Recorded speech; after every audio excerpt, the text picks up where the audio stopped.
montrer le chemin à suivre. Tu veux renouveler en nous ce qui doit l'être. Seigneur, peut-être que tu veux aussi nous dire non, là tu fais erreur. Ouvre nos oreilles, ouvre nos cœurs, Seigneur. Ouvre nos intelligences par ton esprit. Nous voulons te dire que nous sommes disponibles pour toi aujourd'hui. Nous voulons te servir et nous voulons t'écouter. Dans le nom de Jésus, Amen.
Oui, Seigneur, ce matin, nous sommes rassemblés pour toi, Seigneur, et nous voulons proclamer ta gloire et ton honneur, parce que toi seul es digne de notre adoration, digne de notre louange, et nous désirons entrer dans ta présence.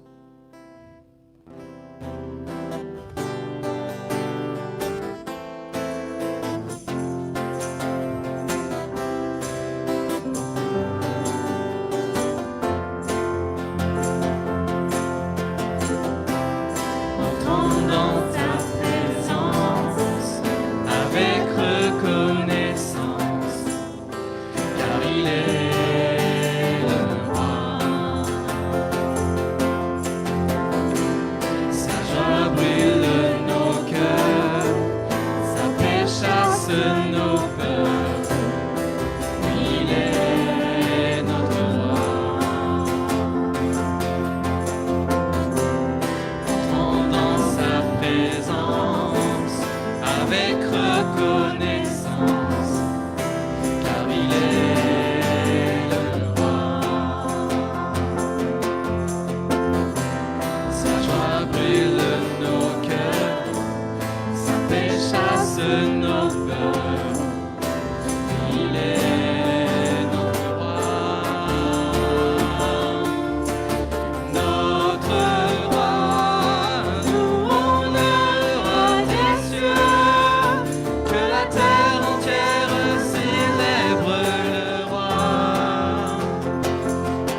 Que la terre entière célèbre le roi, que tous les rachetés poussent un cri de joie, louons le roi des cieux. Que la terre entière célèbre le roi, que tous les rachetés poussent un cri de joie.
Je chanterai Dieu, mon essentiel. Je chanterai en l'honneur de son nom. Seigneur, tu as donné ta vie pour nous. Tu as donné ta vie pour moi. Je ne te serai jamais assez reconnaissante.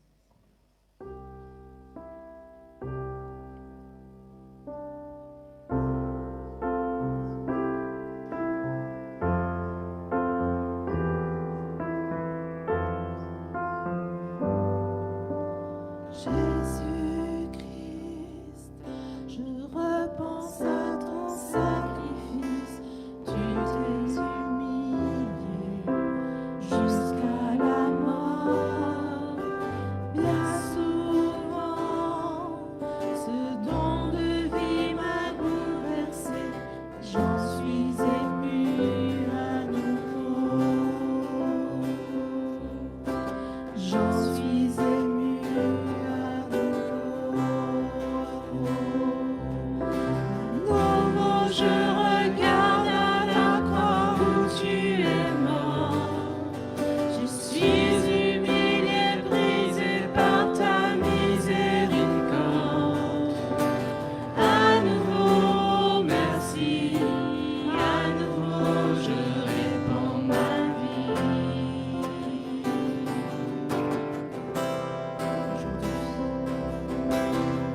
Aujourd'hui, tu règnes dans les lieux très hauts. Devant mon roi, je m'inclinerai. À présent, émerveillé par ton salut, mon cœur t'exalte à nouveau. Oui, mon cœur t'exalte à nouveau. À nouveau, je regarde à la croix où tu es mort. Je suis humilié, brisé par ta miséricorde. À nouveau, merci. À nouveau, je répands ma vie.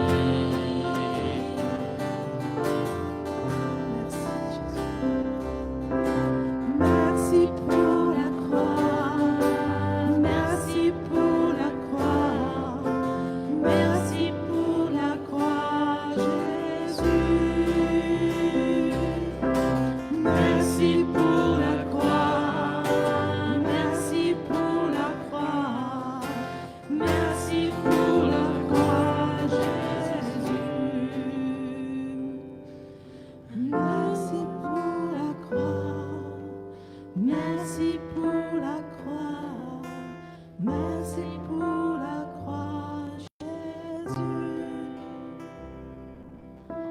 Merci pour la croix, merci pour la croix, merci pour la croix, Jésus.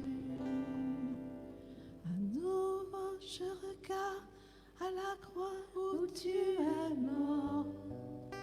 Je suis humilié, brisé par ta miséricorde. À nouveau, merci. À nouveau, je répands ma vie. Et Seigneur, je répands ma vie devant toi. Je répands ma vie devant toi. Et je te dis merci. Merci de ce que tu as fait. Merci. Oh oui, Seigneur. Éveille-toi, mon âme. Éveille-toi, mon âme. Voici l'aurore sort du sommeil. Éveille-toi. Éveille-toi, mon âme. Éveille-toi, mon âme. Après la gloire, renaît l'espoir. Éveille-toi.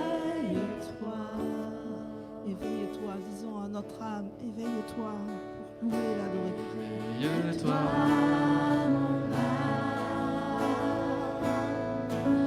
Éveille-toi, mon âme. Voici l'aurore sort du sommeil. Éveille-toi, éveille-toi, mon âme. Éveille-toi, mon âme. Éveille-toi, mon âme. Après l'aurore, renaît l'espoir. Éveille-toi.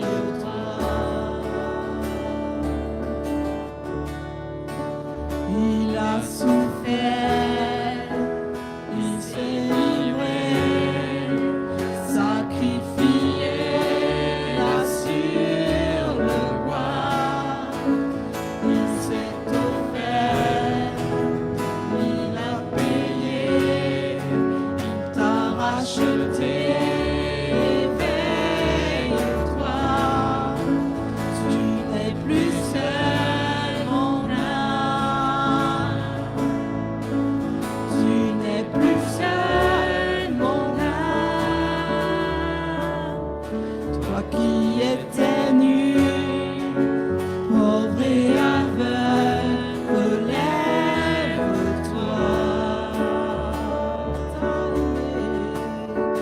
Il t'a aimé, mon âme. Il t'a aimé, mon âme.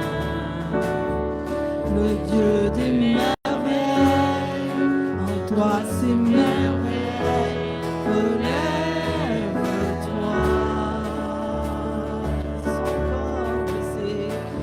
Son corps blessé, son cœur brisé, sa vie ôtée, donnée pour toi. Le sang amer, la croix du calvaire, les larmes du Père versées pour toi. Son corps blessé, son corps blessé, son cœur brisé, sa vie ôtée, donnée pour toi. Le sang amer, la croix du calvaire, les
Je proclamerai ta grandeur, mon Dieu, mon roi, et je bénirai ton nom pour toujours et à perpétuité. Chaque jour, je te bénirai, et je célébrerai ton nom pour toujours et à perpétuité. L'Éternel est grand et digne de recevoir toute louange, sa grandeur est insondable. Que chaque génération célèbre tes œuvres et proclame ton extraordinaire façon d'agir.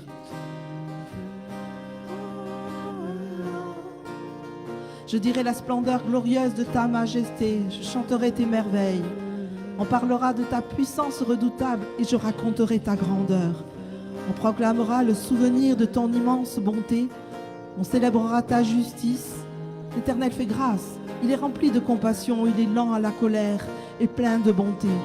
L'Éternel est bon envers tous et sa compassion s'étend à toutes ses œuvres. Toutes tes œuvres te loueront, Éternel, et tes fidèles te béniront. Ils diront la gloire de ton règne.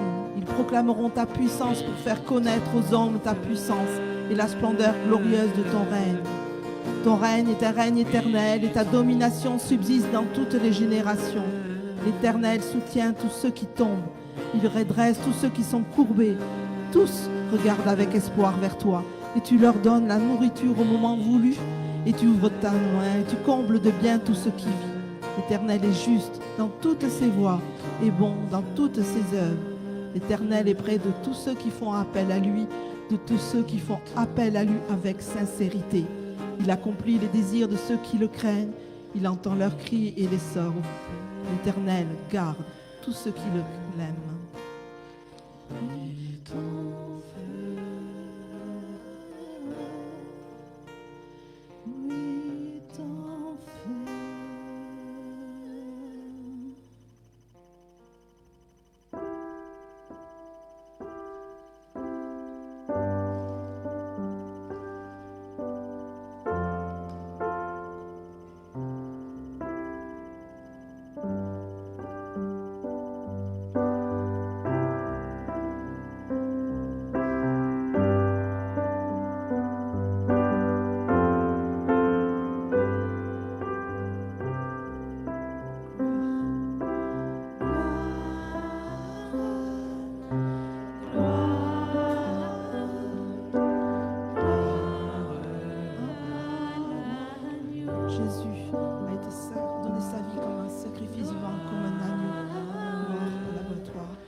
À nouveau, bienvenue pour ceux qui sont arrivés un petit peu après. Bienvenue dans ce temps de culte bizarre, partiellement déconfiné, avec les distances entre les chaises, les masques et autres bizarreries. Ce qui fait qu'on se croit dans un autre temps, dans un temps un peu bizarre, on ne sait pas très bien où est-ce qu'on se trouve. En tout cas, ce qui est sûr, c'est qu'au milieu de toutes ces incertitudes du quotidien, de tous ces questionnements, il y a quelque chose qui demeure, et ce qui demeure, c'est la parole de notre Dieu. C'est pour ça que nous allons retourner aux Écritures. Aujourd'hui, le Seigneur m'a mis à cœur d'aborder de front les questions du jour dans notre société, en retournant à la Bible, pour essayer de ne pas simplement dire ce que nos émotions ont envie de dire, mais essayer de comprendre quel est le cœur de Dieu par rapport à ce que l'actualité proclame. Alors je vous invite à ce que nous prions avant d'ouvrir les Écritures, pour que ce soit vraiment l'Esprit de Dieu qui nous guide à la fois dans la parole, mais aussi dans l'écoute de ce qui va être partagé. Seigneur, merci pour ton action dans ce monde. Souvent, nous nous demandons pourquoi tu ne fais pas plus, pourquoi tu n'enclenches pas plus de spirales vertueuses. Et souvent, à l'issue de toutes ces réflexions, de toutes ces opinions que nous entendons à droite, à gauche, en particulier dans les réseaux sociaux, si nous nous mettons à prier, nous réalisons que toi, tu nous dis « mais et toi, tu fais quoi ?» Tu nous as mis sur cette terre pour être des administrateurs du grand jardin de la création. Alors nous aurions envie de faire des choses parce qu'il y a des sujets qui nous préoccupent et souvent nous sommes désemparés. Alors après de nombreuses heures de réflexion, nous ne faisons rien. Nous voulons te demander pardon pour ça, parce que tu préférais que nous fassions des toutes petites choses plutôt que de ne rien faire. Et en particulier que nous fassions même des toutes petites choses plutôt que de passer des heures à brasser des idées dans nos têtes, à confronter des opinions, souvent en oubliant de te demander ton opinion à toi. Alors ce matin, nous voulons aller vers les Écritures bibliques pour y chercher un ancrage et pouvoir repartir dans la saison dans laquelle nous sommes avec plus de stabilité parce que nous aurons été construits sur le roc de ta parole. Que ton Saint-Esprit vienne nous aider à parler, à entendre, à réfléchir, à porter du fruit. Amen. Cette semaine, vous n'avez pas pu éviter de constater que nous avons eu un très très gros débat, et c'est loin d'être fini, sur la question du racisme. Et c'est une question qui est vitale pour notre pays, mais c'est une question qui est particulièrement aussi vitale pour notre Assemblée. Pourquoi ? Parce que depuis plusieurs décennies, cette Église s'est définie comme étant une Église pour toutes les nations. Et je ne sais pas combien nous sommes dans cette salle, mais je suis sûr qu'il y a peut-être, si on divise le nombre des personnes et qu'on obtient un chiffre, mettons que nous soyons 50 et on prend le chiffre de 25, il risque d'y avoir 25 nationalités d'origine dans la salle. Donc la question du racisme, elle est à la fois centrale et en même temps, on va arriver à cette conclusion tout à l'heure. Je vous spoil déjà la fin de la prédication, mais c'est que c'est juste pas possible, quoi. C'est juste pas du tout possible. Si on était juste quelques Gaulois ensemble, ou quelques Afro-Antillais ensemble, ou quelques Asiatiques ensemble, on pourrait avoir une réflexion, vous savez, avec plein d'idées comme ça, générales. Mais là, c'est vital pour notre époque que nous montrions à cette époque que ce racisme, il est impossible. Et il n'est pas impossible pour des questions de positionnement politique, d'émotion personnelle, de choix. Non, il est impossible parce qu'il est bibliquement impossible et parce que c'est pile l'inverse du projet de Dieu. C'est exactement l'inverse de ce que Dieu désire. Alors, je veux revenir à la racine de cette question-là, et en particulier à la racine du racisme chrétien. J'ose le terme. Parce qu'il y a un racisme spécifiquement chrétien qui est né en fait principalement au Moyen-Âge sur la base d'une interprétation extrêmement bizarre du passage que nous allons lire, qui est la deuxième partie du chapitre 9 de la Genèse. Donc je vous lis ce passage. Les fils de Noé qui sont sortis du bateau sont Sem, Cham et Japheth. Cham est le père de Canaan. Ces trois fils de Noé sont les ancêtres des habitants de toute la terre. Noé est le premier cultivateur. Il plante une vigne. Il boit son vin et il devient ivre. Alors, il enlève tous ses vêtements sous sa tente. Cham, le père de Canaan, voit son père tout nu et il raconte cela à ses deux frères qui sont dehors. Sem et Japheth prennent le vêtement de Noé, ils le mettent sur leurs épaules, puis ils entrent dans la tente en reculant et ils couvrent leur père. Ils regardent droit devant eux pour ne pas voir leur père nu. Quand Noé n'est plus ivre, il apprend que son plus jeune fils, ce que son plus jeune fils a fait. Il dit alors que Canaan soit maudit, qu'il soit pour ses frères le dernier des esclaves. Et il ajoute « Gloire au Seigneur, le Dieu de Sem, que Canaan soit l'esclave de Sem, que Dieu donne beaucoup de terre à Japheth, que Japheth habite sous les tentes de Sem et que Canaan soit l'esclave de Japheth. » Et Noé vécut encore 350 ans après cette grande inondation.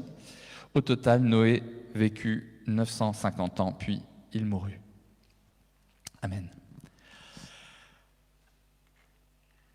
Aujourd'hui, nous allons revoir, comme souvent, à quel point il est important d'aller lire la Bible avec précision, avec vraiment précision. Traditionnellement, dans les cultures judéo-chrétiennes, on explique, parce que c'était l'habitude depuis maintenant des centaines d'années, que ces trois fils de Noé, finalement, sont à l'origine des principaux peuples. Sem, vous entendez son nom, hein, Sem, ça a donné les pays sémitiques, notamment. Hein. Donc, que ce soit les pays de type arabe ou hébreu, etc. etc. Cham, pour ceux qui sont habitués de certains forums africains, c'est les Kémites ou Kamites ou Chamites, ou ça dépend suivant comment on le prononce. Hein. Et donc souvent on associe Cham comme étant le père principalement de l'Afrique, on va dire, ou en tout cas des peuples à la peau foncée. Et puis Japheth, c'est le troisième, et lui ça serait plutôt un peu du côté de l'Asie, quoi, en somme. Et ce qui me frappe quand on regarde ce fait-là, c'est que d'abord, dans le texte qui est là, il n'y a rien qui est dit sur les différences entre ces trois frères. Puis ça serait un peu bizarre si Monsieur Noé et Madame Noé ont fait des enfants, qu'ils en aient un jaune, un blanc et un noir. Je ne sais pas si vous avez déjà réfléchi à ça. À l'heure de la PMA, et c'est des accidents qui peuvent arriver, mais à l'époque, c'est pas possible. Hein. Donc, c'est un petit peu bizarre en soi. Hein. Et puis, on tire de ce texte Cham. Il a maudit donc Cham. Pourquoi ? Parce que qu'est-ce qu'il a fait, ce cher Cham ? Il est rentré dans la tente de Noé, il a vu son père tout nu. Alors ça, c'est le tabou suprême dans plein de cultures. Voir son père nu, c'est aussi tabou qu'un viol ou qu'un scandale total. Ce qui fait que les deux frères, ils vont rhabiller leur père, mais comme ça, en marche arrière, sans regarder. Hein. Donc, c'est pas très bien comment ils ont posé le vêtement au bon endroit, mais c'est pas grave, ils y sont arrivés. En tout cas, il y a un scandale qui est là parce qu'il y a un tabou qui est brisé. Et Cham a brisé, il a vu la nudité de son père, ce qui ne se fait pas du tout. Et Noé se réveille et tout le monde a l'impression qu'il a maudit Cham. Et si vous lisez le texte, il n'a pas maudit Cham. Qui l'a maudit? Est-ce que vous vous souvenez? Vous avez entendu le texte comme moi, non? À l'instant. Il a maudit, non, même pas ses descendants, il a maudit Canaan. Canaan, on connaît ce petit nom, hein, puisque Canaan, c'est le nom de la terre promise. Enfin, c'est le nom du fils de Cham qui sera donné à tout un peuple et tout un territoire. En réalité, Cham va avoir 4 enfants. Donc, il a Canaan, qui produit le peuple, tout ce qui est philistin, moabite, etc., enfin tous ceux qui habitent la terre de Canaan. Il a aussi un autre fils qui s'appelle Couch, qui lui pour le coup est vraiment noir parce que les Couchitiques, ce sont, vous savez, les gens de Nubie, d'Éthiopie, du Soudan, le sud de l'Égypte, voilà, dont on découvre en ce moment que pas mal de pharaons étaient de cette ethnie-là. Donc, pour le coup, Couch, dans le reste de l'Ancien Testament, c'est vraiment les Africains. Et puis, il y a aussi un autre fils qui s'appelle Mitzraïm. Et Mitzraïm, c'est quoi? C'est l'Égypte. Et puis, il y a un 4e fils qui s'appelle Put. Et lui, c'est l'Afrique du Nord. Libye, presque jusqu'au Maroc, en gros. Donc, ce cher Cham a fait une bêtise au sens où il a brisé un tabou culturel, mais Noé ne maudit pas Cham. Pourquoi est-ce qu'il ne maudit pas Cham? Il n'a pas le droit de maudire Cham. Pourquoi? Parce que, juste avant, Dieu a béni Noé et ses fils. Donc si Dieu a béni Noé et ses fils, Noé n'a pas le droit de maudire ses fils. Donc qu'est-ce qu'il fait? Il maudit un de ses petits-fils.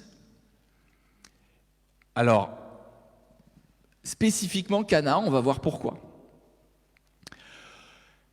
S'il maudit Canaan, le pauvre il y est pour rien, parmi les 4 frères. C'est son père qui a fait une bêtise. Pourquoi est-ce qu'il est maudit? C'est tout simplement parce que, en fait, les personnes qui étudient l'archéologie du Proche-Orient et puis la langue hébraïque, etc., ont redécouvert que la rédaction finale de ce texte de la Genèse a été faite au moment où, justement, il y avait la conquête de Canaan par les Hébreux. Il s'agissait de conquérir ce pays-là.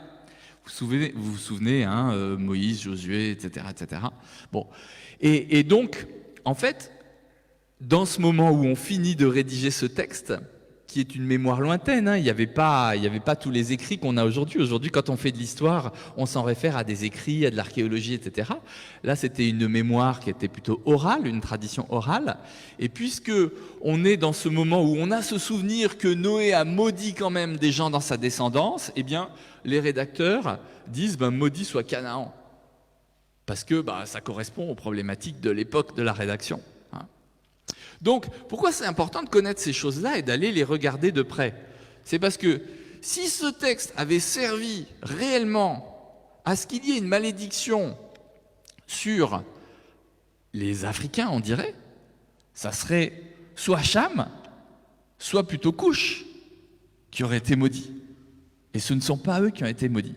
Et pourtant, ce texte a été utilisé dès la fin de l'Antiquité, le début du Moyen-Âge, comme un texte pour justifier les pratiques d'esclavage. Vous savez ce que faisaient les gens?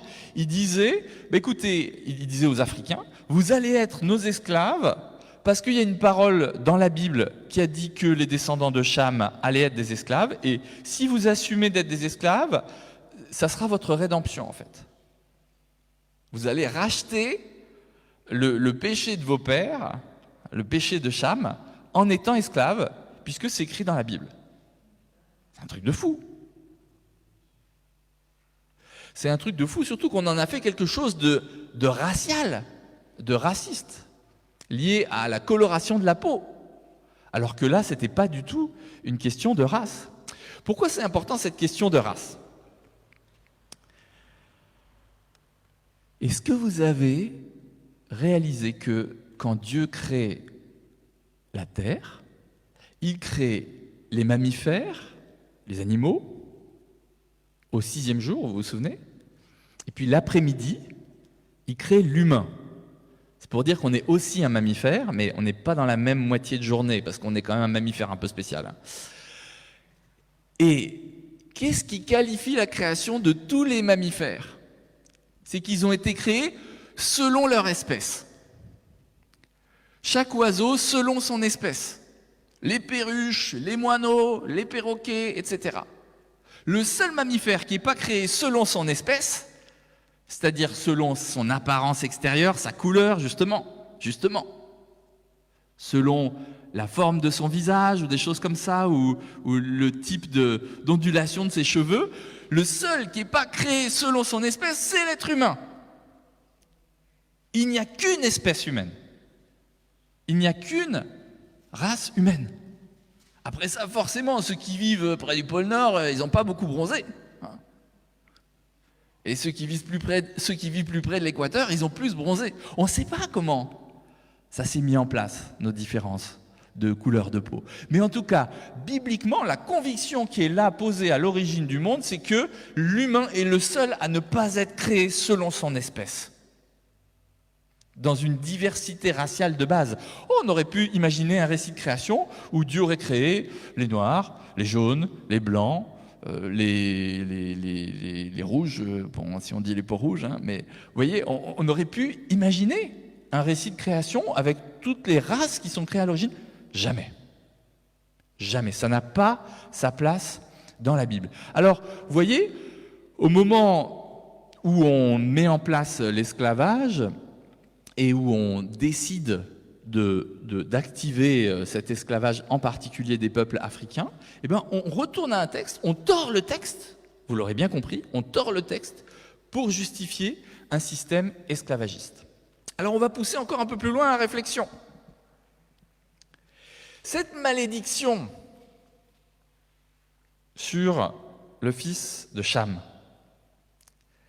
elle est grave. Tu seras l'esclave de tes frères. Forcément, parce qu'à l'époque, ils sont qu'une seule génération, donc ils sont tous frères. Mais tu seras l'esclave de tes frères, c'est une façon de détruire la fraternité. Parce que s'il y a un frère qui est l'esclave d'un autre frère, c'est qu'il n'est plus frère. Il peut y avoir un frère aîné, un cadet, un benjamin, mais s'il y en a un qui est l'esclave des frères, ils ne sont plus frères. Donc elle est hyper grave, cette parole sur l'esclavage. Mais si on lit le texte biblique, par qui elle a été prononcée, cette parole? Par Noé.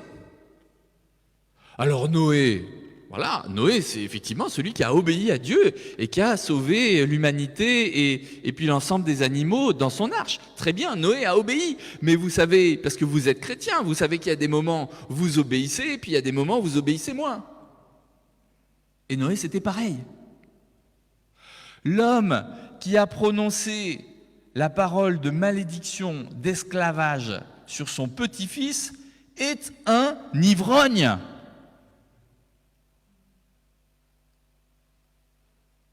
Et la parole d'un ivrogne,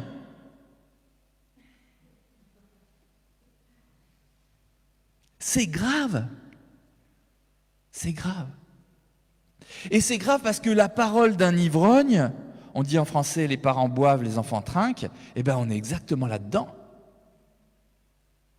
Il y a des dégâts sur des générations et il y a des dégâts qui vont jusque dans nos débats de cette semaine de délire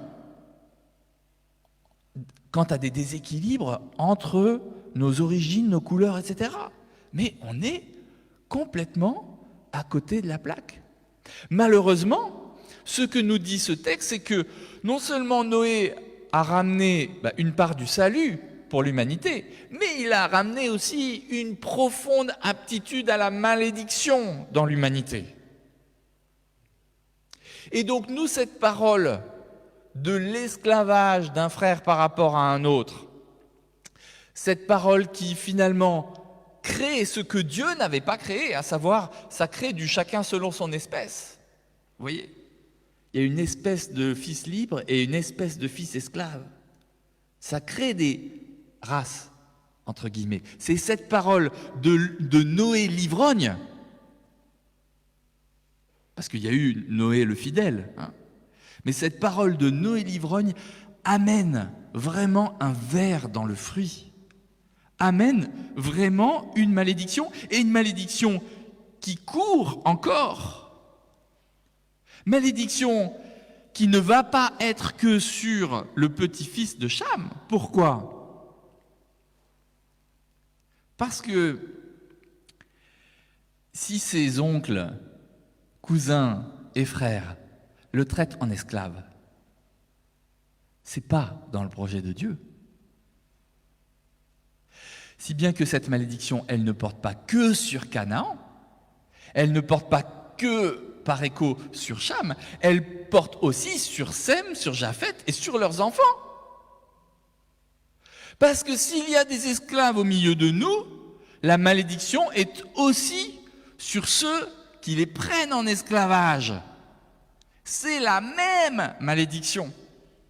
Alors elle a l'air subtile, elle a l'air jolie parce que eux ils vont bien et puis ils profitent du travail de l'autre. Mais spirituellement, c'est une catastrophe. C'est une catastrophe d'être dépositaire de la version esclavagiste de la malédiction d'esclavage. Au niveau spirituel, c'est tout aussi catastrophique que d'être dépositaire de la malédiction d'esclavage en mode « je suis esclave ». C'est pour ça que dans les débats que nous avons en ce moment, nous qui sommes chrétiens, devons nécessairement prendre du recul. Il n'y a pas de différence.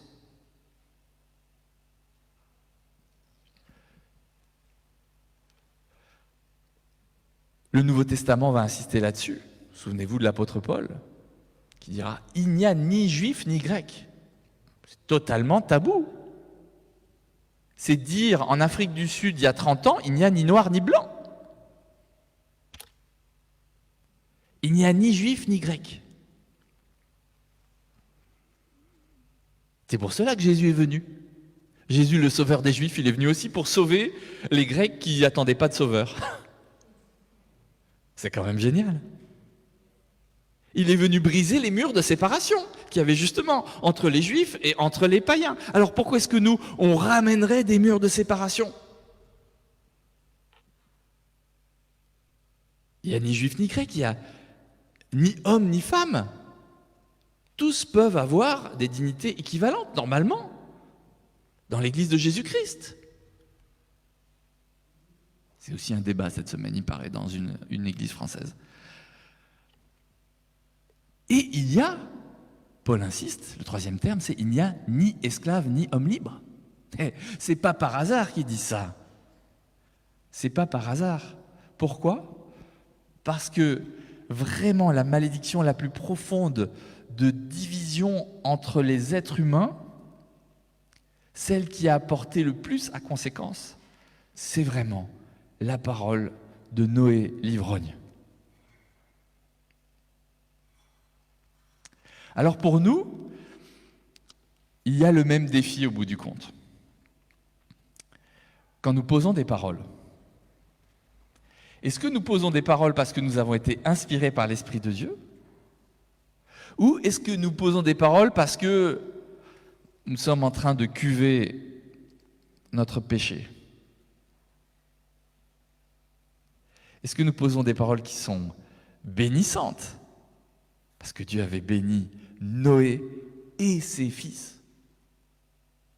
Est-ce que nous posons des paroles qui sont bénissantes ou est-ce que nous réinjectons de la malédiction ? Vous voyez, c'est une tentation. C'est une tentation parfois, et en particulier dans le débat présent, c'est une tentation de faire des raccourcis. Vous savez, on est dans une époque où tout prêtre catholique est potentiellement pédophile. Tout homme est potentiellement un violeur. tout policier est potentiellement un raciste. Mais vous voyez comme c'est grave, ce type de formulation? Vous voyez combien ces stéréotypes-là sont un écho de la parole de l'ivrogne Noé. Quand nous sommes en train de parler sur la base de nos frustrations, quand nous sommes en train de maudire ou d'induire des choses, quand nous sommes en train de ne pas respecter la souffrance des uns et des autres, quand nous rentrons dans des débats qui n'en finissent pas, faisons attention à Facebook et à Twitter. Vraiment attention. Faisons très très attention à ce que nous y lisons, à ce que nous y disons. Qu'est-ce qui nous inspire? Qu'est-ce que nous disons sur cette base-là? Alors, en retournant à la racine de ce potentiel racisme chrétien, comme je vous le disais, on aboutit nécessairement à l'impossibilité de quelque racisme que ce soit, l'impossibilité de quelque opposition entre telle et telle catégorie d'humains. Et attention à ce que nous, chrétiens, dans des assemblées un peu plus confessantes ou évangéliques, nous ne recréions pas des systèmes d'opposition. Il y a nous, les chrétiens, puis il y a les païens. Oh, il y a nous, les protestants, puis il y a les catholiques. Il y a nous, les charismatiques, et il y a les... On ne sait même pas comment les nommer. Ils sont innommables. C'est grave. Non pas qu'il n'y ait pas des réalités derrière ça. C'est vrai qu'il y en a certains dans la salle qui ont la peau plus noire que d'autres. C'est vrai. Mais ça n'est pas une occasion d'affirmer une supériorité des uns sur les autres. Si nous sommes chrétiens, c'est pas parce qu'on est supérieur aux autres, c'est parce qu'on était tellement misérables que Dieu est venu nous sauver. C'est parce qu'on était plus bas que les autres que le Seigneur est venu nous chercher. Alors pourquoi est-ce qu'on va réinjecter des systèmes de pensée supérieurs? Mon église est meilleure que la tienne. Mais non. Dieu est bon, c'est tout. Et nous, on est mauvais. Vous voyez? Alors, on n'est pas tous des ivrognes dans la salle. Je crois qu'il y en a assez peu d'ailleurs. Mais... Vous voyez, l'ivrognerie de Noé, on peut la réinterpréter. Parfois, nous sommes ivres de nos frustrations. Nous sommes ivres de certaines idéologies dans lesquelles nous avons été. Des idéologies d'exclusion ou voilà, des idéologies mensongères. Nous sommes ivres de tout ça. Et c'est cette ivrognerie-là qui souvent parle et nous fait dire des choses qui sont catastrophiques en termes de conséquences parce que en 2020, en France, aujourd'hui ou à Minneapolis, eh bien, on paye encore les conséquences de la parole de l'ivrogne Noé. Revenir aux Écritures, c'est la seule façon d'arrêter de dire n'importe quoi, y compris sur ce chapitre 9. Revenir aux Écritures, c'est aussi la seule façon de redécouvrir que celui qui a inventé l'égalité, la fameuse égalité, qui plaît aux Français, c'est le Seigneur. Une égalité radicale entre tous les êtres humains. Et vous savez, la preuve de ça, c'est que celui dont le nom est le plus grand, le plus haut, celui qui est le plus grand de tous les humains, est celui qui s'est mis le plus bas. Celui qui est au-dessus de tous, Jésus le Christ, est descendu plus bas que tous, afin que nos catégories de pensée sur « Ah, les blancs sont supérieurs aux noirs » ou « les noirs sont supérieurs aux blancs » ou « les femmes sont supérieures aux hommes » ou « les hommes sont supérieurs aux femmes » ou « les intellectuels sont supérieurs aux manuels » les manuels sont supérieurs aux intellectuels. Toutes ces catégories-là de supériorité sont détruites et explosées en Jésus-Christ. Il est celui qui est au-dessus de tout et il est descendu en dessous de tout. Nous sommes radicalement égaux, que tout ce qui amène autre chose que cette radicale égalité entre tous les êtres humains soit détruit au nom de Jésus. Et surtout que ça soit détruit au milieu de nous. Parce que vous vous doutez que ça n'est pas possible. Simplement grâce à la composition de notre assemblée. Merci Seigneur. Merci Seigneur de nous avoir mis dans une église où on n'est pas tous en train de se ressembler et à tous essayer d'être pareils. Merci Seigneur. Merci Seigneur, c'est pas qu'on fait mieux que les autres, c'est une grâce du Seigneur. Le Seigneur veut utiliser cette communauté pour signifier cela dans notre monde. Vous savez, une fois ce que m'a dit une des personnes athées qui sont au bout de la rue là-bas, des personnages de ce quartier, cette personne qui tient un bar,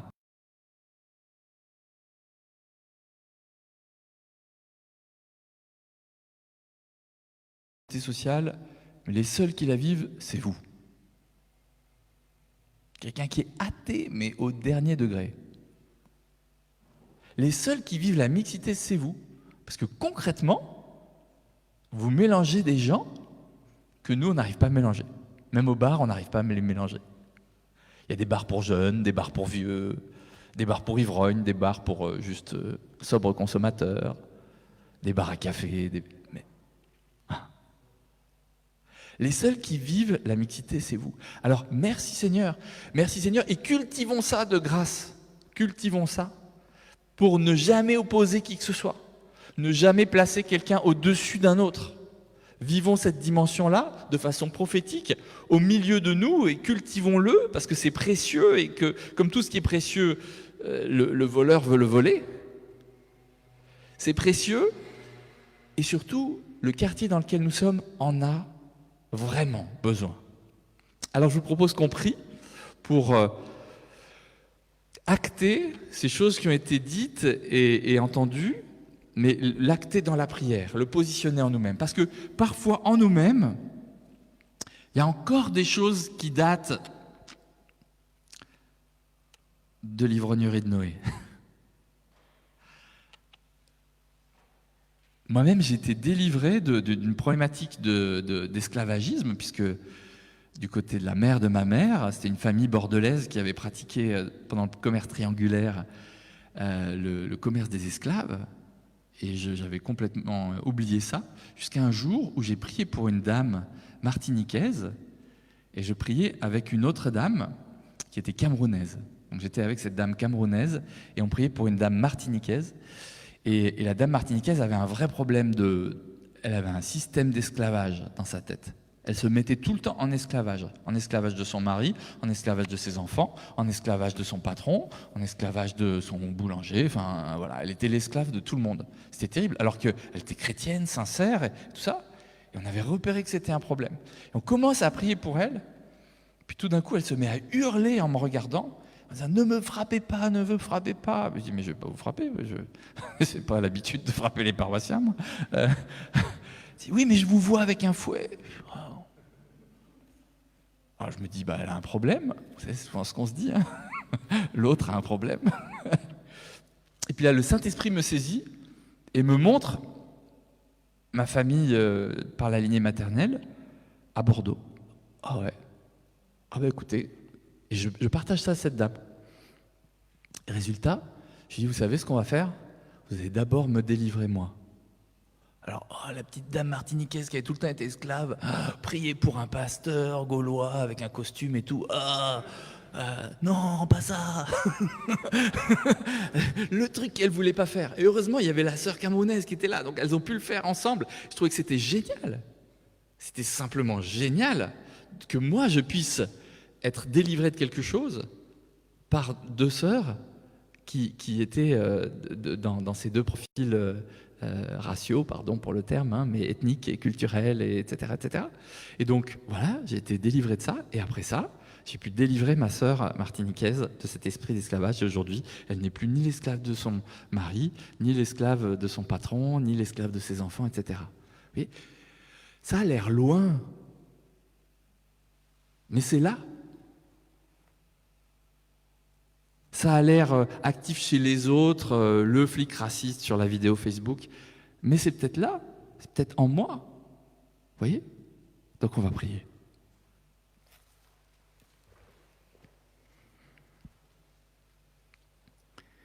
Seigneur, nous avons infiniment besoin de ta grâce parce que nous savons que tu poses des paroles de bénédiction sur nous et sur les générations après nous.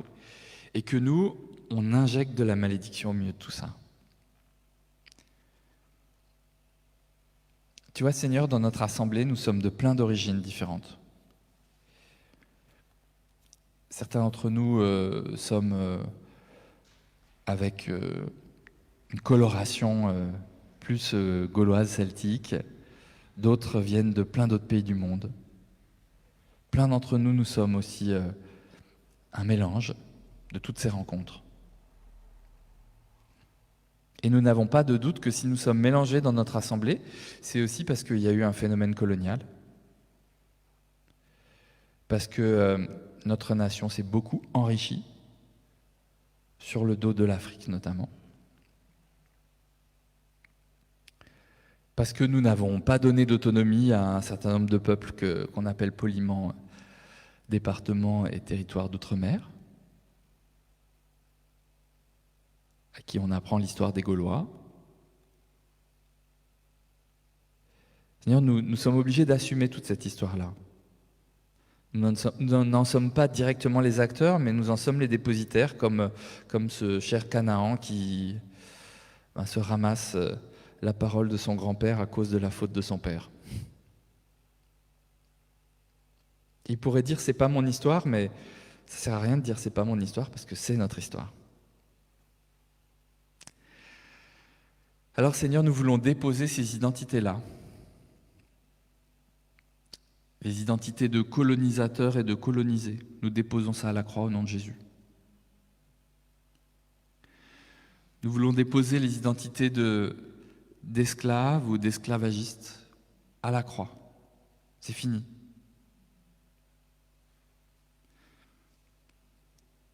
Nous voulons déposer aussi toutes les émotions liées à des expériences que nous avons eues. Des frères et sœurs afro-antillais qui ont subi des contrôles de police au faciès, comme on dit. Des frères et sœurs plutôt gaulois, celtiques, qui ont peut-être été agressés en parole ou en acte par des personnes d'une couleur différente. Seigneur, ce n'est pas nos émotions, ce n'est pas tout ce qu'elles ont produit en nous qui doit déterminer nos choix. Nous, parce que nous avons accueilli Jésus-Christ dans nos vies,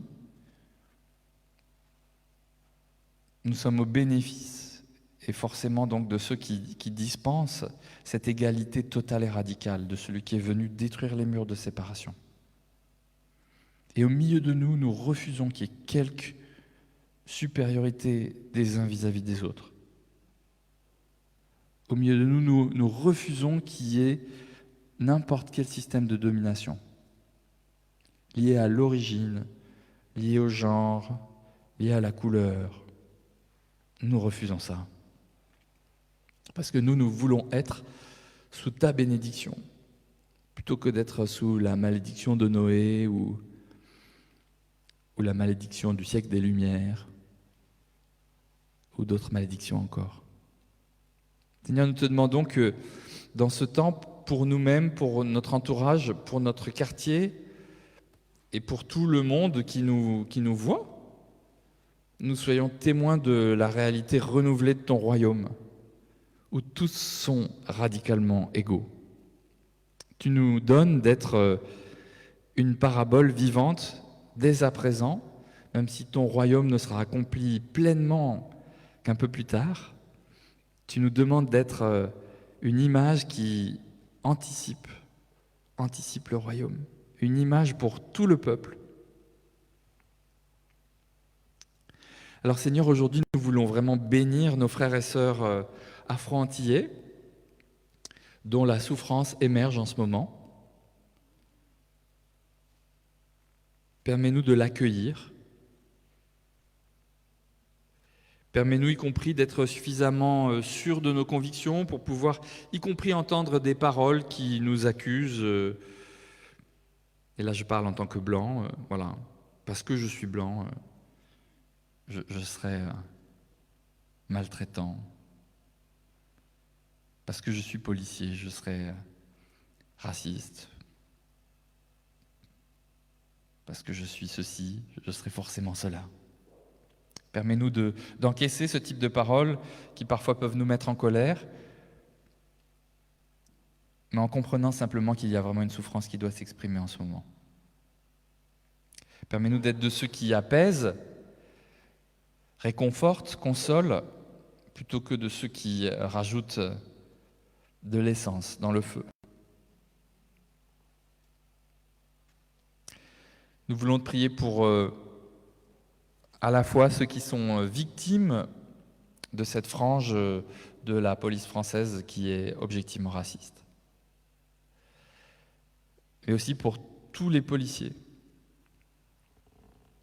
tous ceux qui se font traiter de racistes en ce moment alors qu'ils ne le sont vraiment pas, et pour qui c'est une grosse souffrance d'être traités de meurtriers, de racistes, d'esclavagistes. Puis on veut te prier aussi pour ceux qui sont objectivement racistes, parce qu'ils ont besoin de conversion. Souvent ils le sont à cause de blessures. Donne-nous cette compassion qui est si difficile à avoir, parce que nous aurons plus envie de les juger que de les aider à guérir, souvent. Te demandons que tu nous permettes de vivre les choses autrement que dans la réaction, l'explosion, l'émotion, telle que ça se vit beaucoup en ce moment. Seigneur, nous ne sommes pas dupes parce que nous voyons que notre pays dispose de tous les éléments, de toutes les lois pour que le racisme n'existe pas, mais que tout système réglementaire ne suffit pas à changer. Alors nous te demandons que nous puissions nous tenir dans la prière, à la fois dans l'intercession, mais aussi et surtout dans le combat, par rapport à ces puissances de division qui, malgré une société des plus égalitaires qu'on puisse trouver, avec les lois les meilleures par rapport au racisme, nous n'arrivons pas à juguler ce fléau. Permets-nous de mener le bon combat, en particulier contre toutes ces structures de pharaonisme qui fonctionnent, que ce soit dans les cultures tribales, que ce soit dans les systèmes de pensée à la française de mandarina ou de franc-maçonnerie. Permets-nous de sortir de cette domination des uns par les autres. Permets-nous de mener ce combat très concrètement pour nous, pour notre communauté, pour notre ville et pour notre pays. Nous avons pendant des semaines dit que nous voulions voir un autre monde advenir. Et puis dès que nous avons réouvert les portes de nos maisons, on a l'impression de revenir dans un monde qui est encore plus énervé qu'avant. Guide-nous, Seigneur, pour que nous soyons justes dans nos paroles, dans nos actes, dans nos proclamations, dans nos publications Facebook. Guide-nous vraiment. Tu nous donnes une opportunité de régler des choses. Nous n'avons pas la prétention que nous allons régler pour tout notre pays la malédiction de Noé, mais nous pensons que nous pouvons commencer à mettre en place des choses différentes. Et ça, nous voulons le faire. Nous ne voulons pas louper ce rendez-vous que tu nous donnes. Viens nous inspirer et viens nous conduire. Amen.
propose qu'on reste debout pour ceux qui le veulent, pour pouvoir prier ensemble, amener des sujets personnels à voix haute. Si on le fait vraiment à voix haute, on pourra même être entendu de nos frères et sœurs qui nous suivent assez nombreux sur Internet. Voilà, donc qu'on soit dans une intercession libre selon ce que le Seigneur nous donne à cœur. Ça peut être sur des sujets très précis ou généraux, voilà, comme vous voulez. En tout cas, Seigneur, voilà, on vient devant toi. On ne partage pas encore la Sainte Seine parce que nous avons pensé communautairement que nous ne sommes pas encore totalement prêts. Et alors, on veut prendre vraiment ce temps de la prière pour être en communion d'implication dans la prière, en te portant les sujets qui nous sont chers et que nous voulons faire monter vraiment devant toi. Amen.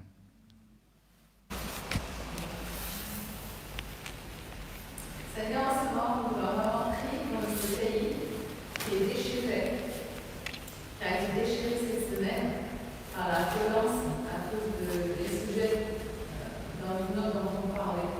Et Seigneur, je veux vraiment prier que nous puissions être comme tu as dit, ceux qui portent la paix et qui sont bénéficiants pour ce pays.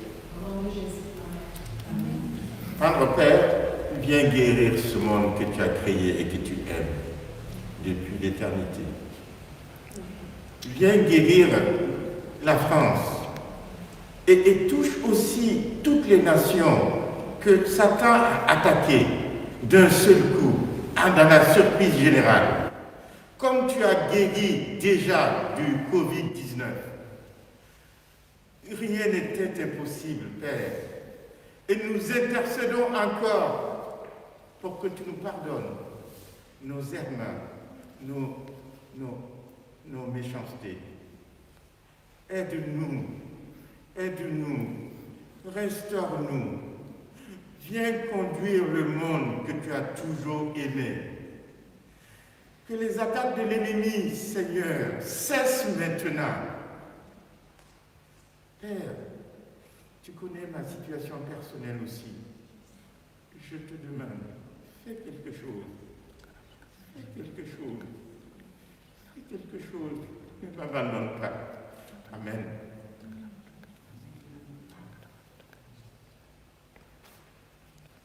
Reçois l'honneur, gloire ce matin, puisque tu es Dieu de gloire.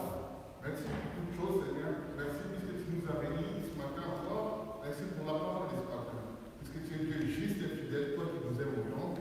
Je te remercie ce matin. Donne la voix que tu as restée. Pour toi, celle qui est Dieu de gloire. Je te bénis puisque c'est incomparable. Conduis-nous, s'il ne plaît pas, Seigneur, pour rester près de toi, parce que toi, c'est le but. Guide-nous tous les jours dans nos vies, Seigneur. Tu montres les bons chemins, Seigneur. Nous te remercions, nous te bénissons, parce que tu es incomparable, Dieu d'amour. Ce matin, je te lève encore ma voix pour t'adorer, parce que tu es incomparable. Dans nos vies, Seigneur, dans toutes circonstances, tu es toujours présent. Je te bénis au nom de Jésus. Seigneur, en cette journée de fête des mères, j'aimerais te remettre les familles où il n'y a pas d'unité, les familles qui sont déchirées, les familles où il y a une sorte de... On se méprise, on ne se connaît pas les uns les autres. Seigneur, je prie que tu viennes, par ton esprit, toucher ces familles. Seigneur, c'est toi le Dieu de consolation, mais tu es aussi le Dieu qui permet de se réconcilier. Je prie que par ton esprit, tu amènes la réconciliation dans ces familles où la souffrance est tellement vive, où l'idée même de passer un coup de fil ne vient pas à l'esprit tellement on s'ignore les uns les autres. Agis, Seigneur, aujourd'hui, dans le nom de Jésus. Amen. Moi, je vais donner un petit témoignage.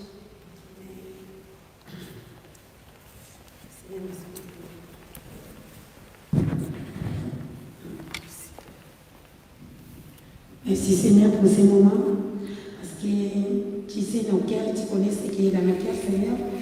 Et j'ai pris pour ma fille, la grande fille que j'ai, qu'il a rencontré un prophète Mais enfin, cette prophète, il a mené ma fille dans les choses que je ne suis pas d'accord, parce qu'il a mené ma fille, comme elle dit que nous sommes des Noirs, nous devons toujours se marier avec les Noirs, parce que nous sommes des esclaves. Je ne sais pas, j'ai dit, et au nom de Jésus, j'ai dit, je brise cette situation. C'est ça qui m'a fait souffrir pendant où nous étions à la maison. Vraiment, j'étais vraiment frappée à ça. J'ai dit, parce que moi, je suis quelqu'un qui est ouvert à toute personne, parce que le Seigneur, c'est lui seul qui s'est montré généreux. Vraiment, j'ai brisé, j'ai prié, j'ai pleuré dans tous les sens, que ma fille, avec toutes ses copines qui sont avec les Blancs, et ils ne veulent pas les sentir. Donc, j'ai dit, Seigneur, aide-moi pour cette situation. Mais Dieu est grand, il me soutient toujours. C'est pas facile comme une mère, avoir sa première fille qui peut être mariée dans quelqu'un qui est le prophète, je ne sais pas quelle sorte de prophète. Et merci Seigneur, parce que tu es un Dieu qui parle, tu es un Dieu d'amour, tu nous aimes, tu sais ce qui est dans notre cœur. Et merci, je remercie Seigneur, je les rends que gloire pour cette parole qui s'est sortie dans la bouche de Gilles, qui dit que nous tous, moi chaque fois je prêche la parole, je dis Seigneur, nous sommes tous les mêmes. C'est toi celle qui s'est montré généreux, quel que soit noir, quel que soit africain, quel que soit toutes sortes de choses. Seigneur, c'est toi qui es montré généreux, c'est toi qui es venu pour nous sauver. Tous les jours, c'est ça que je prie. Mais vraiment, merci Seigneur, je les rends que gloire, que toute la gloire revienne à toi. Parce que j'ai souffert, je souffre même jusqu'à aujourd'hui. Mais moi, j'ai prie le Dieu, le vrai Dieu, qu'il m'exauce. Et que ma fille, le monsieur, il est venu prendre ma fille à la maison. Il est parti avec la fille sans que la famille sache, sans que nous soyons au courant. Mais il est venu comme un viol. Et puis, c'est dur pour moi. Mais Seigneur, il est grand, il me soutient. Sinon, je ne voulais pas être là aujourd'hui, mais Dieu est grand. Merci, je le rends qui gloire à toutes choses. Son nom soit glorifié, son nom soit loué. Au nom de Jésus. Amen.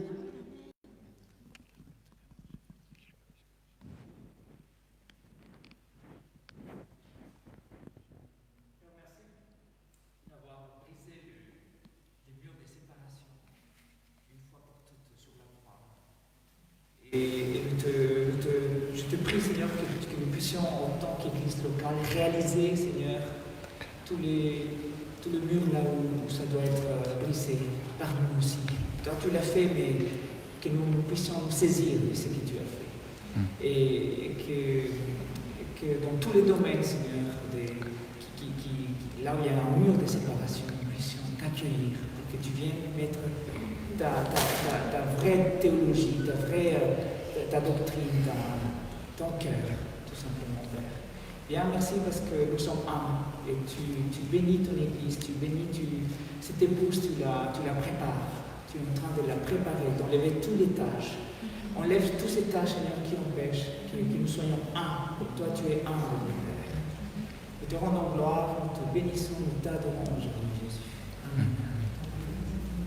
Seigneur, quand tes disciples t'ont approché pour te demander comment prier, tu as commencé ensemble notre Père. Le Dieu que nous prions est de notre Père à nous tous. Il ne fait aucune distinction entre nous. Nous sommes unis par toi, mon Père. Unis par ton Fils que tu as envoyé pour nous sauver tous, ne faisant exception de personne. Tu ne fais aucun favoritisme. À tes yeux, nous sommes égaux. Simplement parce que tu nous vois à travers le prisme de ton Fils unique. Tu sais que nous sommes des êtres imparfaits et nous le reconnaissons. Et chaque jour, nous crions à toi que nous avons toujours besoin plus de toi dans nos vies. Seigneur, là où nous ne voyons pas la peine de l'autre, que tu retires les écailles de nos yeux, afin que nous puissions avoir la compassion que toi, Jésus, tu avais, quand la foule t'entourait, quand il n'avait que les cris de désespoir, de peur et de terreur. Toi, tu venais avec compassion. Seigneur, que tu déverses en moi et en tous mes frères et sœurs une portion encore plus nécessaire de compassion. Seigneur, que nous puissions aussi reconnaître la douleur de l'autre, la douleur de celui qui est différent de nous et aussi de celui qui est semblable à nous. Seigneur, pardonne-nous nos péchés quand nous voulons simplement passer à autre chose, alors que toi, tu veux prendre le temps de panser nos plaies. Oui, je veux simplement dire qu'aujourd'hui, nous pouvons dire notre Père, d'une même voix, à l'unisson. Parce qu'au-delà de ce que nous pouvons bien paraître, toi tu regardes au cœur. Et dans nos cœurs, Seigneur, c'est toi qui vis. Et nous pouvons, Seigneur, élever le nom de ton Père en l'appelant notre Père. Au nom de Jésus, Amen. Merci Seigneur de placer dans ton Église tes paroles de guérison. Merci Seigneur, tu disais dans ta parole que tu avais planté un arbre où les nations pouvaient être guéries. Et je te prie vraiment Seigneur que toutes les paroles de guérison nous puissions les recevoir. Ton Église puisse les recevoir. Alors que ce monde se dévoile dans sa folie, et les choses s'accélèrent. Je te prie vraiment, Seigneur, que ton Église puisse tenir cette place de guérison au milieu de ce monde. Merci, Seigneur, de placer ta parole, placer ta puissance de guérison, de placer les bonnes choses, Seigneur, que chacun puisse, durant cette semaine, apporter ta guérison là où il est, apporter ta guérison sur Internet, apporter ta guérison dans ses contacts. Merci Seigneur de venir nous toucher, d'approfondir ta parole en nous, Seigneur. Amen.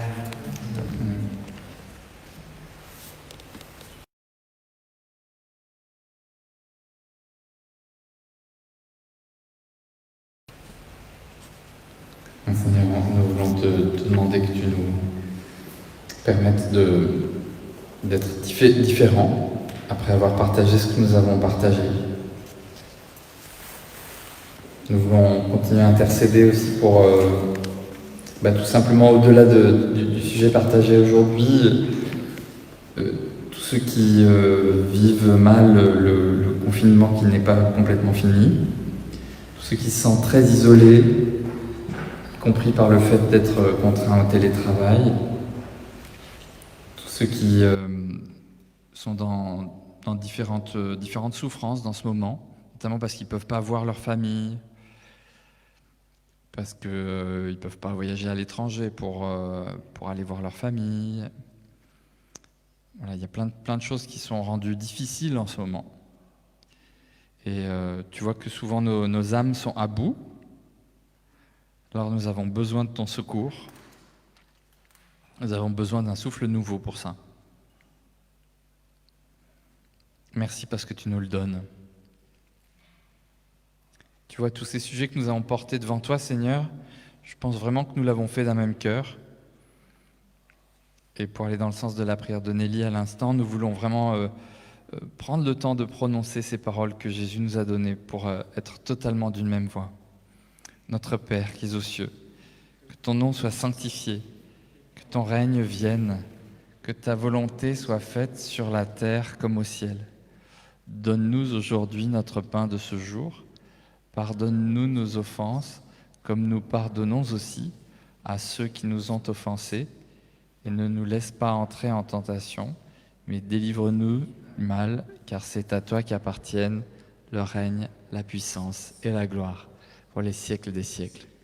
Amen. Je vous invite à vous asseoir.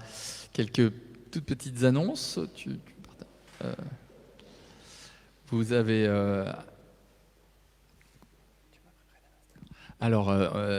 Donc, pour les annonces de l'Église, vous trouverez sur le site internet l'annonce de 2 formations, les formations Libérées 2 et 3, si vous avez déjà fait la 1.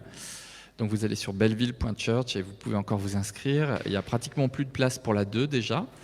Mais si vous voulez suivre la formation, eh bien vous pouvez, on mettra un peu de priorité aux Bellevillois. Voilà.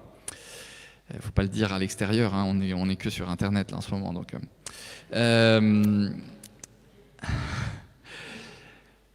à noter aussi le 28, donc dernier dimanche de ce mois, il y aura notre assemblée générale. Donc vous aurez reçu, je pense, des des convocations pour l'Assemblée Générale, si vous êtes membre de l'association cultuelle, pour pouvoir voter. C'est une année importante pour nous, puisqu'il y a un fort renouvellement du Conseil presbytéral.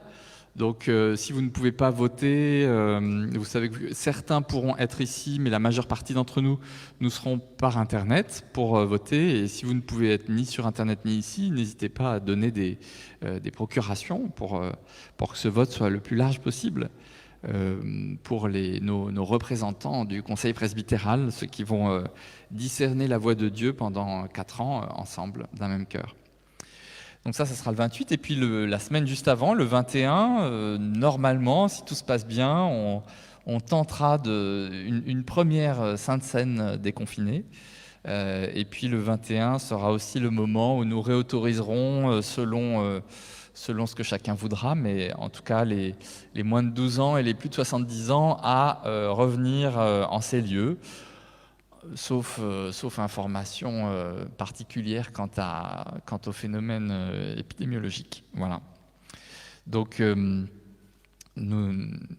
pourrez trouver d'autres informations. Vous savez que les cultes du mardi continuent aussi pendant ce temps, mais ils sont uniquement sur Internet.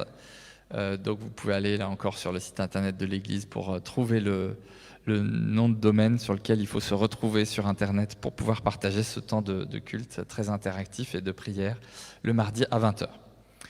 Voilà. Si vous avez d'autres questions, d'autres besoins, je dis ça surtout pour ceux qui sont sur Internet, vous pouvez envoyer un mail à aide@belleville.church, aide@belleville.church, church c'est le mot église en anglais. Et voilà, et on essaiera de répondre à votre email.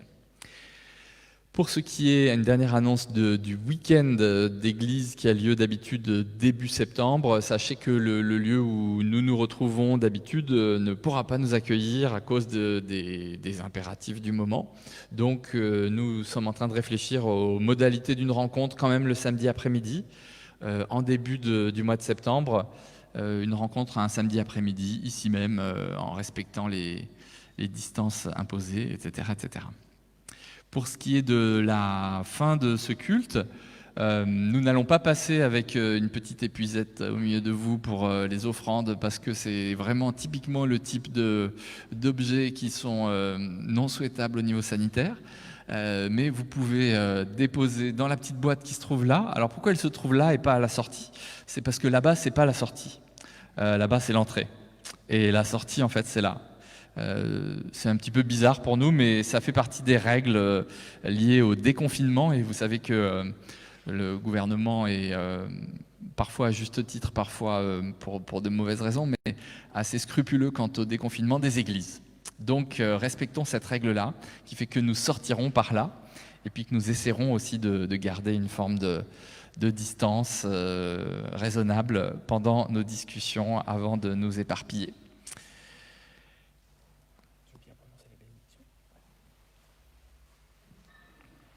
Je vérifie pour la bénédiction.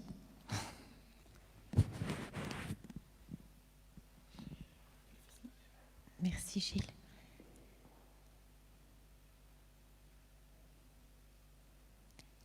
C'est compliqué. Avec ce que le Seigneur nous a donné ce matin, je pense que nous n'allons pas rentrer chez nous tel que nous sommes arrivés.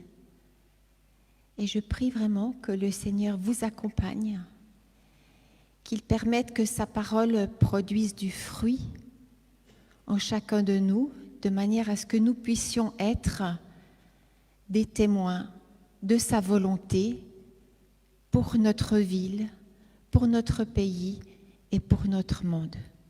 Que Dieu vous accompagne, qu'il pose sa main sur vous et qu'il vous renouvelle dans ce que vous avez reçu aujourd'hui. Dans le nom de Jésus. Amen.